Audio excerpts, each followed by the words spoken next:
পৃথিবীতে সবচেয়ে নরম জিনিস হচ্ছে মানুষের মন। এটা ভাঙতে কোনো হাতুড়ির প্রয়োজন হয় না, শুধু মুখের কয়েকটি অবহেলিত ভাষাই যথেষ্ট। যদি কমে যায় ভালোবাসা আর বেড়ে যায় দূরত্ব, তাহলে বুঝে নিও প্রয়োজনের চেয়ে বেশি তুমি দিয়েছ গুরুত্ব। জীবন থেকে মায়া ত্যাগ করতে শেখো, দেখবে কষ্ট এমনিতেই কমে যাবে। এই নিঃস্বার্থ পৃথিবীতে সবচেয়ে আপন হলো মা।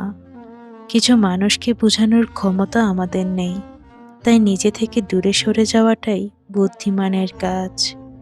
যে যত বেশি ভালো এবং সরল মনের মানুষ হয়, তাকে তত বেশি কষ্ট সহ্য করতে হয়। এটাই দুনিয়ার নিয়ম। তাই বলি বন্ধু, নিজেকে এমনভাবে তৈরি করো যে তোমায় ছেড়ে চলে গেছে সে যেন তোমার জীবনে ফিরে আসার জন্য আফসোস করতে বাধ্য হয়। কেউ যদি তোমাকে অবহেলা করে, দোষ তার নয়, দোষ নিজের। কারণ তুমি তার কাছ থেকে বেশি আশা করে ফেলেছ। যদি তুমি গরিব হও, তোমার নিজের আত্মীয়রাও তোমায় এড়িয়ে যাবে। আর যদি ধনী হও, তাহলে তোমার দুঃসম্পর্কের আত্মীয়রাও রোজ তোমার খবর নিবে। সময় থাকতে প্রিয় মানুষটিকে গুরুত্ব দিও, হারিয়ে গেলে কেঁদে লাভ কি বলো?